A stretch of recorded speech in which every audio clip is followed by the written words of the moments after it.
नमस्कार दोस्तों, आपका स्वागत है इस खास सफर में द साइकोलॉजी ऑफ मनी यानी पैसों का मनोविज्ञान। दोस्तों, हम सब जिंदगी भर पैसा कमाते हैं, खर्च करते हैं, बचाते हैं, लेकिन क्या आपने कभी सोचा है कि पैसा हमारे जीवन में इतनी बड़ी भूमिका क्यों निभाता है? असल में पैसा केवल गणित का खेल नहीं है, ये हमारी सोच, भावनाओं और व्यवहार का खेल है। इस किताब में लेखक मॉर्गन हाउसल हमें सिखाते हैं कि असली अमीरी ज्यादा कमाने में नहीं, बल्कि ज्यादा बचाने और टिके रहने में है।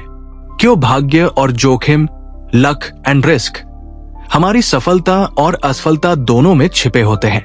क्यों धैर्य और कंपाउंडिंग का जादू हमें अमीर बनाता है, और क्यों असली दौलत वही है जो हमें स्वतंत्रता और मन की शांति देती है। हर अध्याय एक कहानी है और हर कहानी हमें ये एहसास कराती है कि पैसा सिर्फ साधन है, असली लक्ष्य है खुशहाल और आजाद जीवन। तो आइए दोस्तों, शुरू करते हैं ये अनोखी यात्रा, द साइकोलॉजी ऑफ मनी, पैसों का मनोविज्ञान। कोई पागल नहीं है, नो वंस क्रेजी। हर व्यक्ति का पैसों के प्रति नजरिया अलग होता है। ये इस बात पर निर्भर करता है कि उसने किस माहौल में जन्म लिया, कैसी परिस्थितियां देखी और किस दौर में बड़ा हुआ। अगर किसी ने बचपन में गरीबी देखी है तो वो पैसों को हमेशा सुरक्षा की तरह देखेगा, लेकिन जिसने हमेशा आराम और सुविधा देखी है उसके लिए पैसा सिर्फ खर्च करने का साधन होगा। 1970 में अमेरिका में बड़ी महंगाई आई थी। उस दौर में जिन लोगों ने किशोरावस्था देखी वे आज भी महंगाई से डरते हैं और हमेशा ज्यादा बचत करते हैं। लेकिन 1990 में जन्मे लोगों ने सस्ती तकनीक और स्थिर अर्थव्यवस्था देखी, इसलिए उनका पैसा खर्च करने का रवैया अलग है।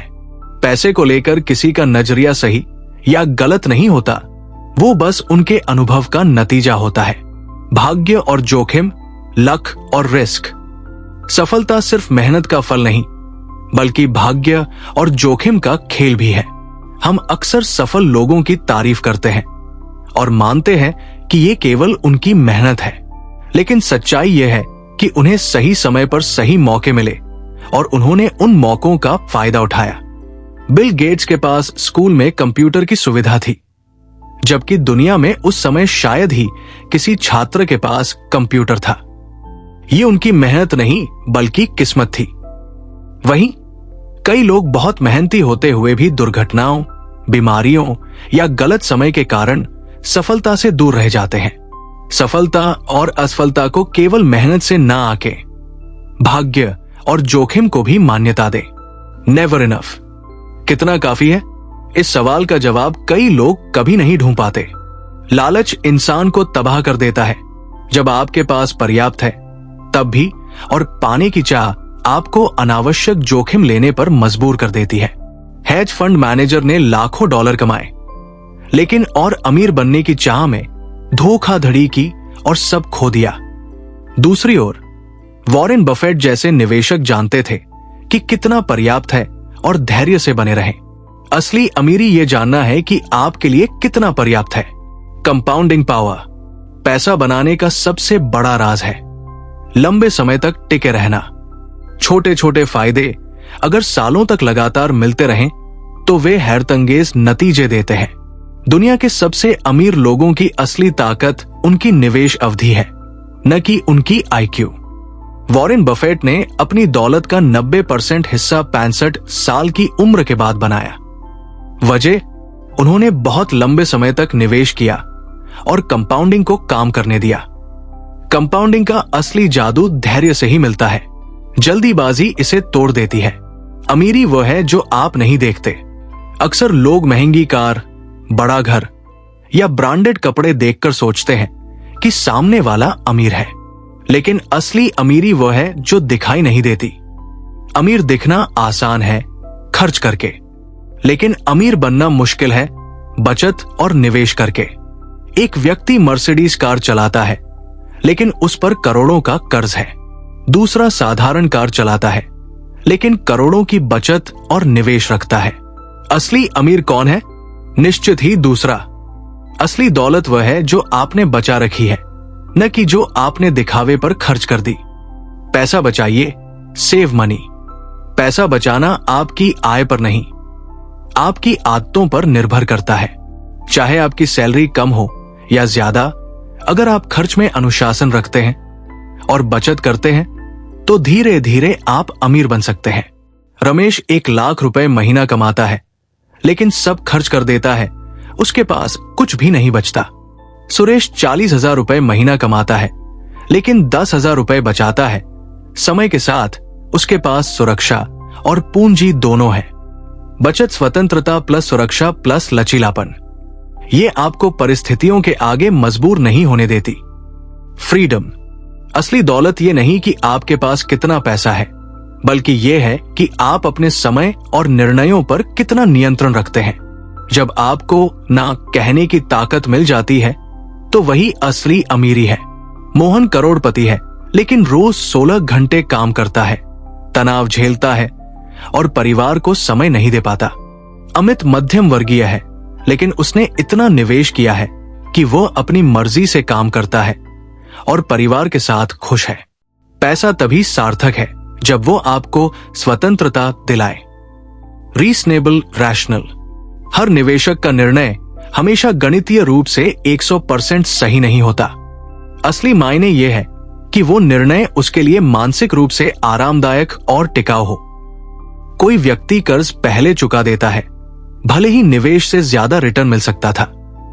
रैशनल दृष्टि से यह नुकसान जैसा लगेगा, लेकिन समझदारी रीजनेबल के दृष्टिकोण से यह सही है क्योंकि ये उसे मानसिक शांति देता है। पैसों के खेल में आराम से जीना गणितीय परफेक्शन से ज्यादा मायने रखता है। आप बदलेंगे, यू विल चेंज। इंसान की इच्छाएं और प्राथमिकताएं समय के साथ बदलती है, इसलिए फाइनेंशियल प्लानिंग में लचीलापन जरूरी है। 20 की उम्र कार और मजा चाहिए, 30 की उम्र घर और बच्चों की सुरक्षा चाहिए, 40 की उम्र बच्चों की पढ़ाई और भविष्य चाहिए, 60 की उम्र स्वास्थ्य और शांति चाहिए। भविष्य की योजनाओं में बदलाव के लिए जगह छोड़े। आज का सपना कल बदल सकता है। गलती की गुंजाइश, जीवन और निवेश दोनों में अनिश्चितता हमेशा रहती है, इसलिए हर योजना में मार्जिन ऑफ सेफ्टी होना चाहिए। अगर आप सोचते हैं कि 50,000 रुपए से घर चल जाएगा तो आपको 70,000 रुपए से 80,000 की क्षमता बनानी चाहिए। अगर आप शेयर बाजार से 12% रिटर्न की उम्मीद रखते हैं तो आपको 8% पर भी संतुष्ट रहना सीखना चाहिए।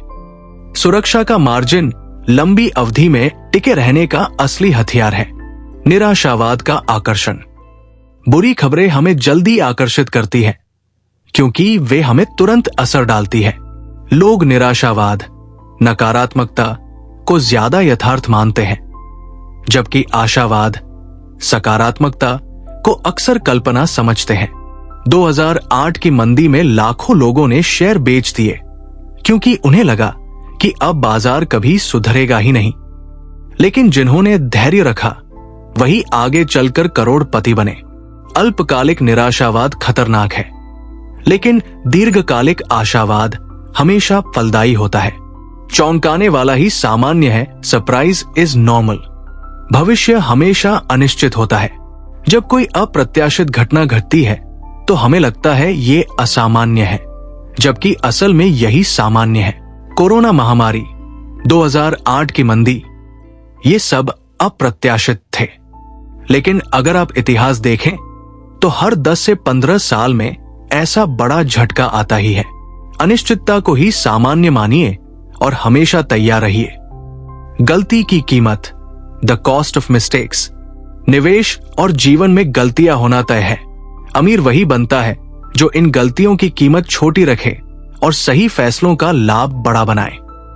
अगर आपने 10 कंपनियों में निवेश किया तो शायद 3 डूब जाए, 5 औसत रहें, लेकिन 2 कंपनियां शानदार रिटर्न देंगी और आपकी कुल दौलत बना देंगी। गलतियां खेल का हिस्सा है, उनसे डरना नहीं, बल्कि उनकी कीमत नियंत्रित करनी है। द पावर ऑफ पेशेंस, अमीरी का असली रहस्य तेज कमाना नहीं, बल्कि लंबे समय तक टिके रहना है। समय और धैर्य कंपाउंडिंग को अपना जादू दिखाने का मौका देते हैं। अगर कोई 10,000 रुपए हर महीने सिप में 20 साल तक निवेश करता है, 12% रिटर्न, तो उसके पास लगभग 1 रुपया करोड़ हो जाते हैं। लेकिन अगर वही निवेश 10 साल बाद रोक दे तो उसके पास केवल 20 रुपए से 25 लाख रुपए ही होंगे। धैर्य अमीरी की असली पूंजी है। स्वतंत्रता की कीमत। हर चीज की एक कीमत होती है। अगर आप आर्थिक स्वतंत्रता चाहते हैं तो इसकी कीमत है डर, उतार चढ़ाव और धैर्य। शेयर मार्केट कभी ऊपर जाएगा, कभी नीचे गिरेगा। अगर आप हर गिरावट पर घबरा गए और बेच दिया तो आप स्वतंत्रता की इस कीमत को चुकाने से बचना चाहते हैं। लेकिन जिन्होंने ये कीमत चुकाई यानी गिरावट झेली, वही असली अमीरी पाए। स्वतंत्रता मुफ्त नहीं मिलती, इसे पाने के लिए उतार चढ़ाव सहने पड़ते हैं। आप और मैं, हर इंसान का पैसों के प्रति नजरिया अलग होता है। ये अंतर इसलिए है क्योंकि हर किसी का अनुभव और माहौल अलग होता है। रमेश ने 2008 की मंदी में नौकरी खो दी, अब वो हमेशा डर के कारण बचत करता है। सुरेश ने उसी समय कम दामों पर निवेश शुरू किया और अच्छा मुनाफा पाया, अब उसे मार्केट सुरक्षित लगता है। पैसों के मामले में कोई सही या गलत नजरिया नहीं, बस आपका अनुभव ही आपका नजरिया बनाता है। The role of luck and risk. सफलता और असफलता दोनों में भाग्य और जोखिम की अहम भूमिका होती है। सिर्फ मेहनत ही नहीं बल्कि किस्मत और परिस्थितियां भी परिणाम तय करती है। बिल गेट्स को उस दौर में स्कूल में कंप्यूटर मिला जो दुर्लभ बात थी। ये उनकी मेहनत के साथ साथ भाग्य भी था। वहीं कई प्रतिभाशाली लोग सिर्फ खराब हालात या जोखिम की वजह से कभी सफल नहीं हो पाते। दूसरों की सफलता या असफलता को सिर्फ मेहनत से न आके भाग्य और जोखिम को भी समझे। जब आप कुछ भी मान लेते हैं, जब अनिश्चितता ज्यादा हो, लोग तर्क छोड़कर कहानियों और अंधविश्वास पर भरोसा करने लगते हैं। डर और लालच हमारी समझदारी पर हावी हो जाते हैं। मार्केट गिरते ही लोग मान लेते हैं कि अब हमेशा गिरता ही रहेगा, लेकिन इतिहास बताता है कि हर गिरावट के बाद उछाल आता है। पैसों की दुनिया में तर्क की बजाय कहानियों पर भरोसा करना खतरनाक है। सबको एक साथ देखना। इस किताब के सारे सबक अलग अलग नहीं बल्कि जुड़े हुए हैं। बचत, धैर्य, स्वतंत्रता, सुरक्षा और व्यवहार, ये सब मिलकर ही असली अमीरी बनाते हैं। अगर आपके पास धैर्य है लेकिन बचत नहीं, आप संकट में फंस सकते हैं। अगर आपके पास पैसा है लेकिन स्वतंत्रता नहीं, आप खुश नहीं रहेंगे। अगर आप जोखिम लेते हैं लेकिन सुरक्षा का मार्जिन नहीं रखते, एक गलती सब खत्म कर सकती है। पैसों का खेल एक हॉलिस्टिक थिंकिंग से खेला जाता है। अंत में पैसा केवल साधन है, लक्ष्य नहीं। असली लक्ष्य है स्वतंत्रता, सुरक्षा और मन की शांति। एक साधारण आदमी जिसने सादगी से जीवन जिया, थोड़ा थोड़ा बचाया और मानसिक शांति पाई, वो उस करोड़पति से ज्यादा अमीर है जो तनाव और लालच में जीता है। पैसा तभी सार्थक है जब वो आपको खुशहाल और संतुलित जीवन दे। पैसा समझने से ज्यादा व्यवहार का खेल है। भाग्य और जोखिम को मानना जरूरी है। असली अमीरी दिखावे में नहीं, बचत और स्वतंत्रता में है। कंपाउंडिंग और धैर्य सबसे बड़ी ताकत है। अनिश्चितता सामान्य है, सुरक्षा का मार्जिन रखें। गलतियों से मत डरें, उनसे सीखें। अंत में पैसा स्वतंत्रता, सुरक्षा, मन की शांति में है। दोस्तों, आपने अभी अभी द साइकोलॉजी ऑफ मनी का सफर पूरा किया। इस सफर में हमने सीखा कि पैसा केवल बैंक बैलेंस का खेल नहीं है, ये हमारी सोच और व्यवहार का आईना है। हमने जाना कि अमीरी का मतलब सिर्फ ज्यादा कमाना नहीं, बल्कि अपनी जिंदगी अपने तरीके से जीने की स्वतंत्रता है। भाग्य और जोखिम दोनों ही हर सफलता और असफलता में भूमिका निभाते हैं, और असली दौलत है धैर्य, कंपाउंडिंग, बचत और मन की शांति। याद रखिए, पैसा आपका मालिक नहीं बल्कि आपका सेवक होना चाहिए। अगर ये आपको तनाव दे रहा है तो शायद आप इसे गलत दिशा में चला रहे हैं, लेकिन अगर यही पैसा आपको सुरक्षा, स्वतंत्रता और खुशी दे रहा है तो यही इसकी असली ताकत है। दोस्तों, यही है द साइकोलॉजी ऑफ मनी का असली संदेश। पैसा साधन है, लक्ष्य नहीं। लक्ष्य है एक खुशहाल, स्वतंत्र और संतुलित जीवन। धन्यवाद दोस्तों, इस सफर का हिस्सा बनने के लिए। फिर मिलेंगे एक नई किताब, एक नई कहानी और एक नई सीख के साथ। तब तक के लिए खुश रहिए, सुरक्षित रहिए और समझदारी से पैसा संभालिए। दोस्तों, अगर आपको ये ऑडियो बुक पसंद आई हो तो लाइक जरूर करें। ऐसी ही और किताबों की समरी सुनने के लिए चैनल को अभी सब्सक्राइब कीजिए। और हां, नोटिफिकेशन बेल दबाना मत भूलिएगा ताकि हमारी अगली ऑडियो बुक सबसे पहले आप तक पहुंचे। जुड़े रहिए हमारे साथ और सीखते रहिए हर दिन कुछ नया।